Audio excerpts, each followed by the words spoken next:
Hi friends, అందరికీ నమస్కారం. ఇప్పుడే అందిన వార్త. ఘోర విషాదం. మాజీ మంత్రి కన్నుమూత. అసలు ఏం జరిగింది అన్న పూర్తి విషయాలు తెలుసుకునే ముందు వీడియోని పూర్తిగా చూడండి. అప్పుడే మీకు పూర్తిగా అర్థమవుతుంది. అదే విధంగా చాలా మంది సబ్స్క్రైబ్ చేసుకోకుండా వీడియోని చూస్తున్నారు.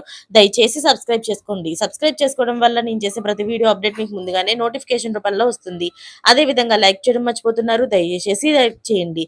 లైక్ చేయడం వల్ల ఇటువంటి ఇంపార్టెంట్ ఇన్ఫర్మేషన్ చాలా మందికి రీచ్ చేసిన వాళ్ళు అవుతాం.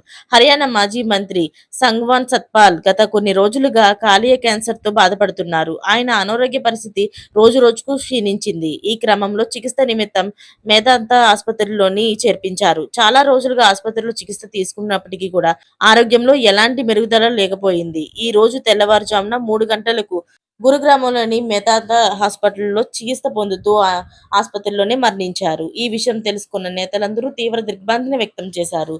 ఆయన ఆత్మకు శాంతి కలగాలని కోరుకుంటూ మరిన్ని లేటెస్ట్ అప్డేట్స్ కోసం ఛానల్ ని సబ్స్క్రైబ్ చేసుకోండి. అలాగే పక్కనే ఉన్న గంట సింబల్ ని క్లిక్ చేయడం మర్చిపోకండి. Thanks for watching friends.